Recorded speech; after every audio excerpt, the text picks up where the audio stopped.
Thank you for joining me today for the cohort about operating efficiency. My name is Dr. Tracy Rishel, and we will be talking about various topics such as just-in-time and scheduling. So let's go ahead and get started.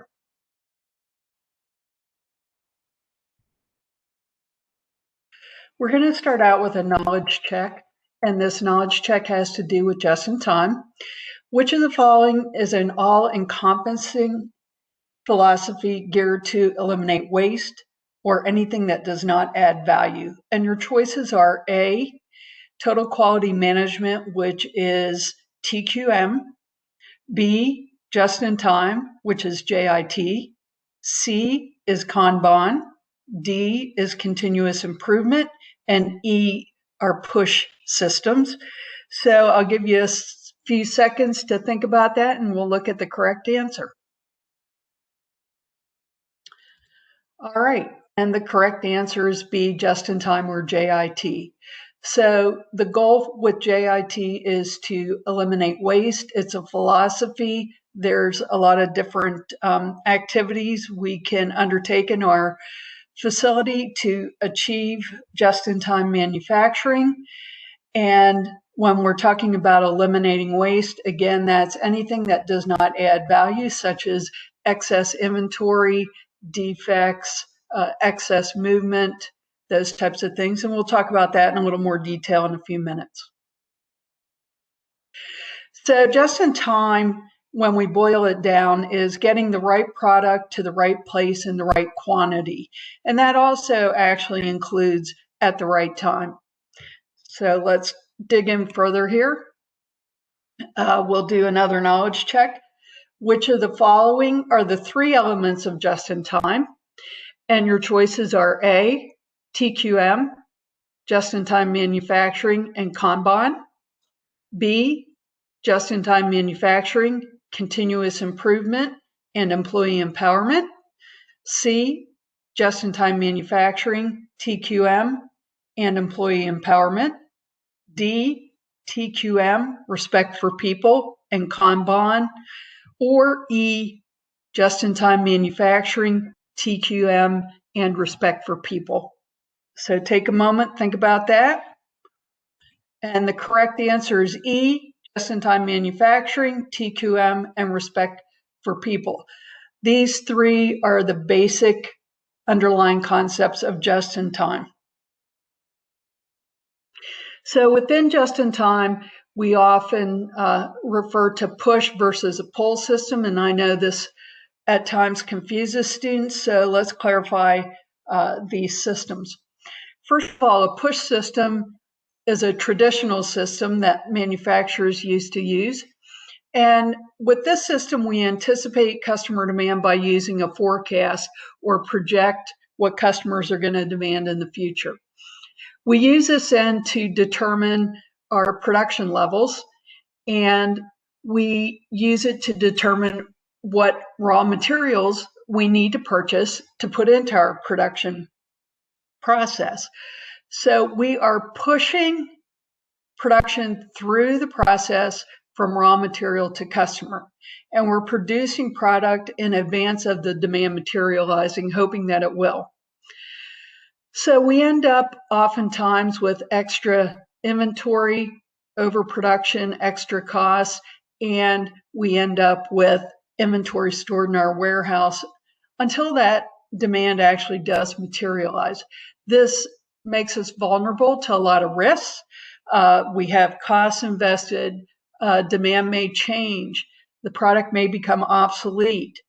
All those things that you learned in the inventory chapter that contributes to holding costs. On the other hand, a pull system is used as part of the just-in-time philosophy, and we produce our goods as they are demanded by the customer or at the last workstation in our process. So we communicate backwards through the production line. So the customer is going to say, I want this many units. That will be communicated to the last operation. The last operation will then communicate that back to the prior the prior operation, and so forth back through the system till we get to raw materials.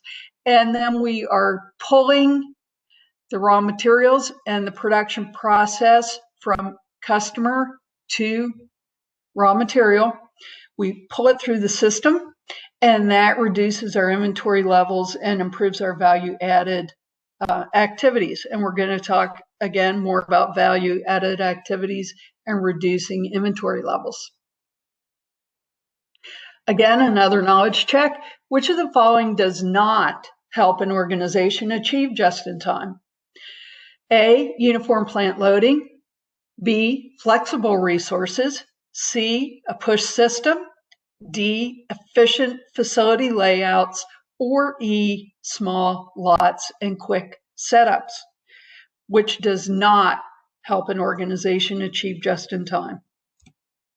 Well, it's push systems. We just talked about a push system being a traditional system or used in a traditional system, and a pull system being used in just in time. When we decide to adopt the just-in-time philosophy, we need to implement uniform plant loading. It helps us achieve that. We need to have flexible resources so we can move quickly from one product to another. We need to have efficient facility layouts because now we don't have extra inventory and we need to move our product along in our system quickly and efficiently. And we need to produce in small lots to achieve flexibility, and we have to have quick setups also to achieve flexibility and reduce our non-value adding activities. Now, if you're wondering what a setup is, think about if you were using a drill. You need to change the drill bit to change the size of the hole you're drilling. That action of changing the drill bit is a setup because we're not adding value, we're just changing equipment over for the next size hole we need to drill. So looking further at the benefits of just-in-time, and these benefits apply to the concept of lean. Just-in-time is manufacturing and ways to eliminate waste. Lean is the same, but it is doing this to meet customer requirements and be responsive to our customers. So let's look at the benefits. We reduce inventory and improve quality. Those two basically have to go hand in hand because before we pursue just-in-time, we need to have quality at a very good, sustainable level because when we reduce inventory, we don't have anything to protect us if we produce defects. So we're going to improve our quality, then we're going to pull out inventory. That's going to help us identify what other quality problems we may have. So we improve that quality issue, and then we reduce more inventory. So we go back and forth in an effort of continuous improvement. We also reduce the floor space because now we don't have as much inventory sitting on the floor, and hopefully we have our equipment set up in a smoother process, and we keep these operations closer together. This in turn creates shorter lead times because the product doesn't have to move as far and it's not sitting in inventory as long. These all contribute to reducing our production costs. It increases our productivity because now we're producing more output with less input. We increase our machine utilization because we can quickly change over and move easily from one product to another. And this ties into our flexibility because we can be more responsive to our customers and change product over more quickly. This all requires an attitude adjustment within our organization because remember, JIT is a philosophy. We have to have more of an attitude towards eliminating waste. We have to improve our attitude towards responsiveness to our customers. And we have to think about competing based on time. And this means getting product to our customer more quickly than our competitors. And this is a definite competitive advantage. Let's move on to scheduling. That's the other aspect of operating efficiency. How can we make our operations more efficient through the act of scheduling? We're going to start out with a knowledge check. If a company organizes its operations in a straight line and produces only a few standardized products, it is using A, project layout, B, process layout, C, intermittent layout, D, a product layout, or E, a hybrid layout. Well, the correct answer would be D, a product layout. A project layout is fixed position. We bring the resources to that fixed position, like a house or building a ship, something like that. A process layout is where we organize our flow around functions. We put all of our functions together with other like functions. So a hospital always comes to mind. We have an emergency department. We have an imaging department. We have a cardiac department. Those areas are located together within cardiac. We have different activities that take place in a cardiac unit. Those are all located together. Each of our patients that go through there probably has a little bit something different. So they have some unique characteristic, and their flow or movement through the hospital is going to be different. If we have one patient come in with a broken arm, they're definitely going to require different resources than a patient coming in with a cardiac event. So this would be process layout. Intermittent layout is where we produce small batches, or we may produce a one-of-a-kind type of project. A product layout is, as we already discussed, straight line, produces only a few standardized products. It has very high volumes and very capital-intense equipment. A hybrid layout is the combination of a process and a product layout. One of the things that often confuses students is the difference between infinite loading and finite loading. We're talking about capacity here. So when we're talking about infinite loading or infinite scheduling, we are scheduling jobs without regard to capacity. So we schedule the jobs, look at how much capacity we need, and then we schedule or plan the capacity needed to meet those jobs and get them done.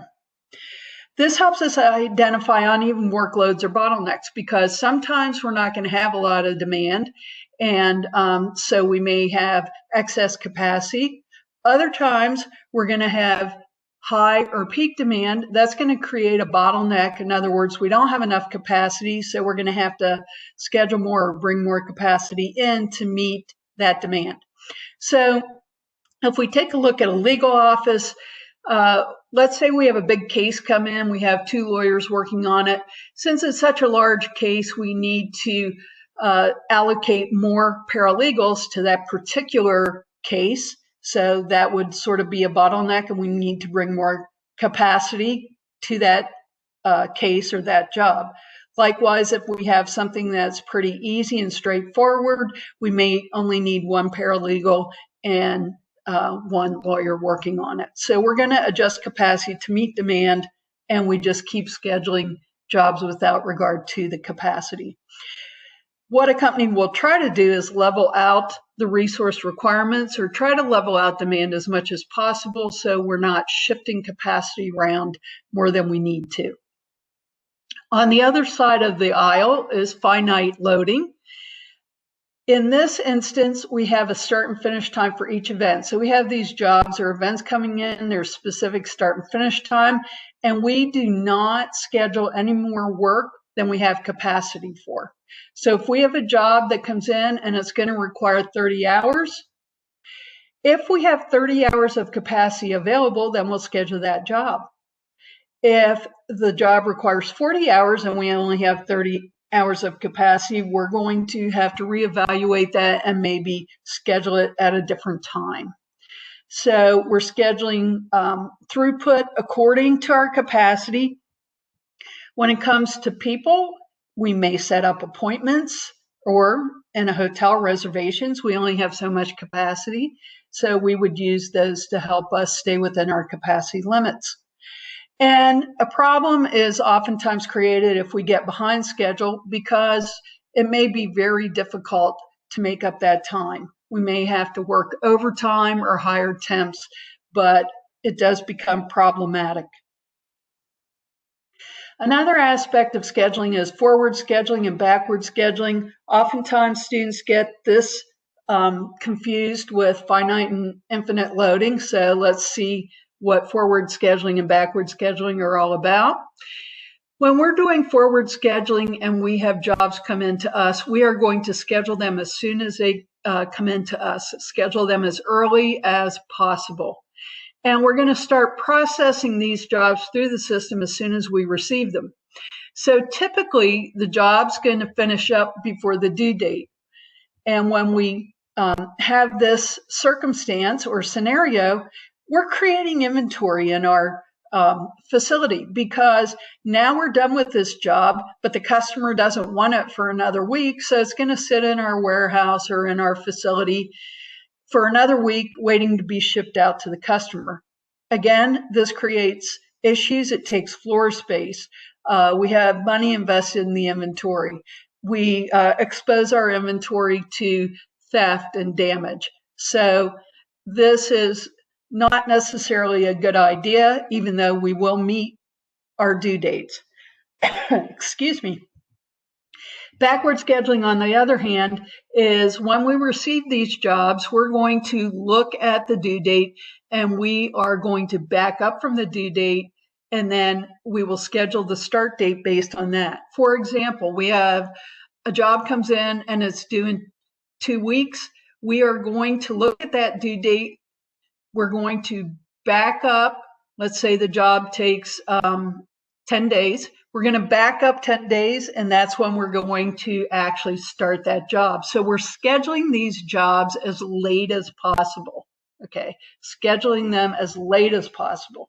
Now, the disadvantage of this is if something slips in the schedule, we have a machine go down, we have a person that's out due to illness, and the job becomes late, we are not going to meet our customer's due date.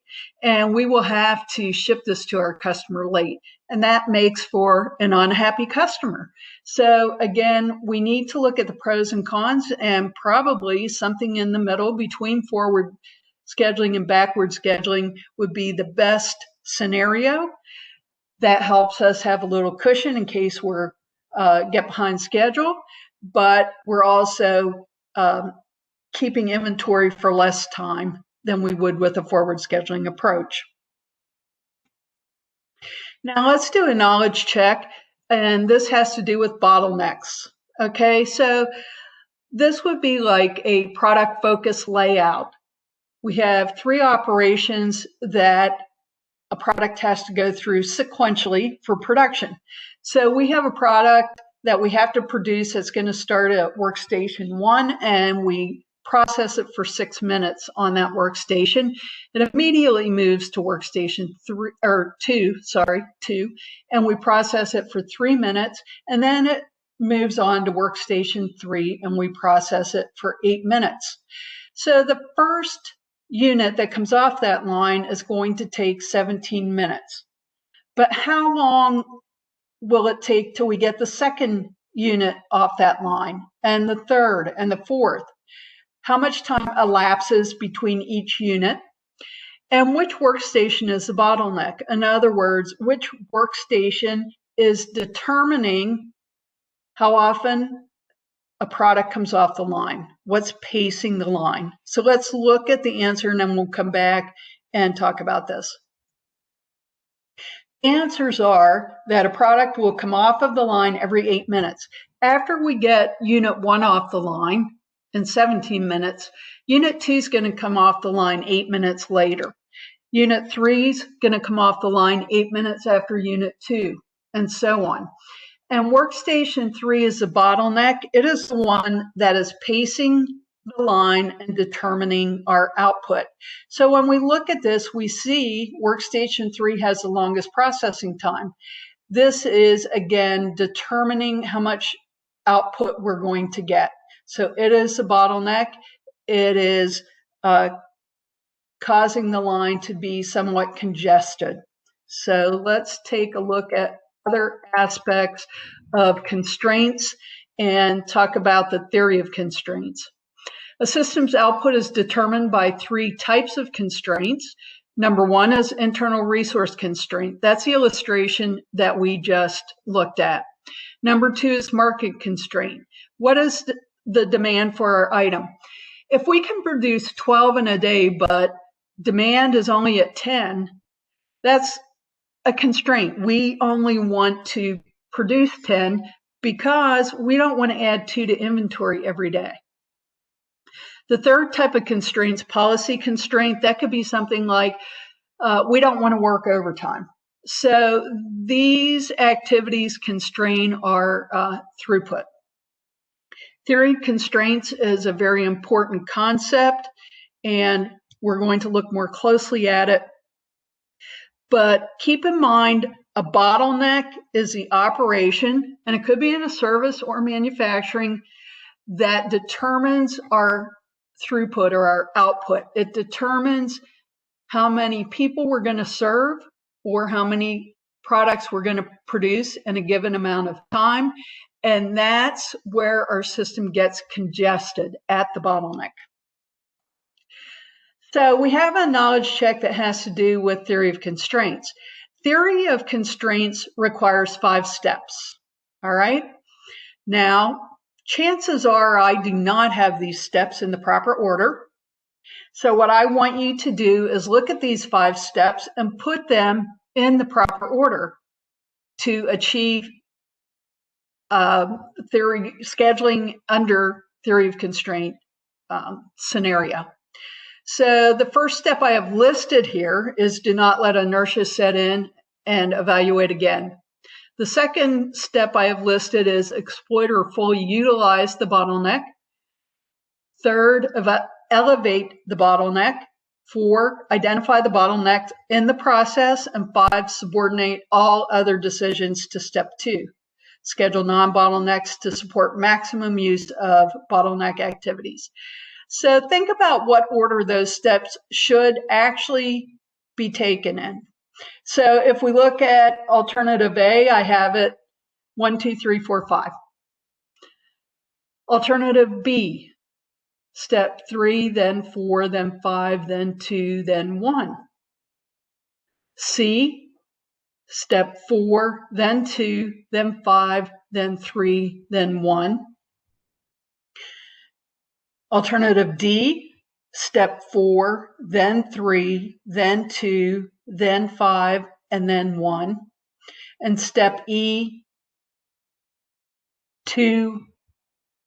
answer E, step 2, step 4, step 3, step 1, and then step 5.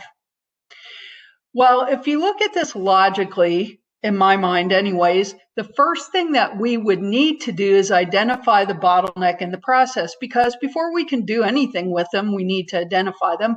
That's what I have listed as step 4. So that narrows our answers down to C and D.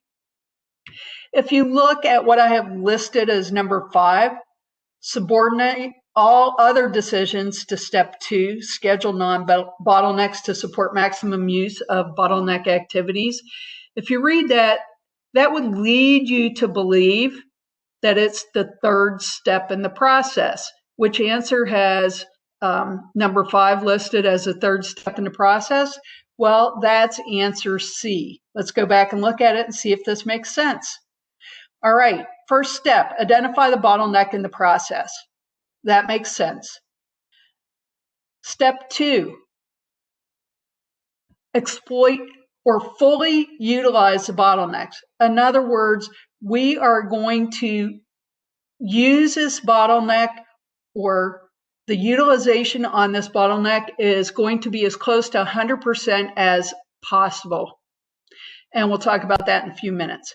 So now we're at the 5th step in my list, subordinate all other decisions to step 2, schedule non-bottlenecks to support maximum use of bottleneck activities. So in the second step, we exploited or fully utilized the bottleneck. That means that we scheduled it as close to 100% as absolutely possible. After we do that, then we're going to schedule the non-bottleneck activities around the bottleneck so we can support the bottleneck and what's taking place at the bottleneck. The next thing we're going to do is third in the list, we're going to elevate the bottleneck. That means that's going to take first priority. We're going to keep an eye on it. It's the most important thing that we're going to focus on in our system, in our processes. And the last thing is not to let inertia set in and evaluate it again, because things change in manufacturing. We operate in a dynamic environment. We need to not become complacent. We need to keep monitoring this and keep looking at it. Why is that? Because anytime we lose at a bottleneck can never be regained. Once we have wasted time at a bottleneck or bottleneck has been idle, we cannot regain it.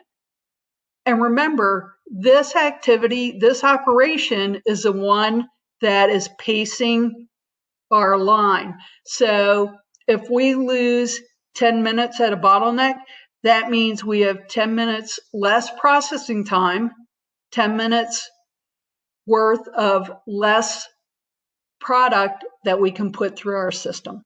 So the bottleneck's very important. If this area interests you a lot, Ellie Goldratt wrote a book called The Goal. It's a very, very good book. I highly recommend you read it. All right, that's the end of the presentation today, and now I'm open for questions. So please let me know what questions you have.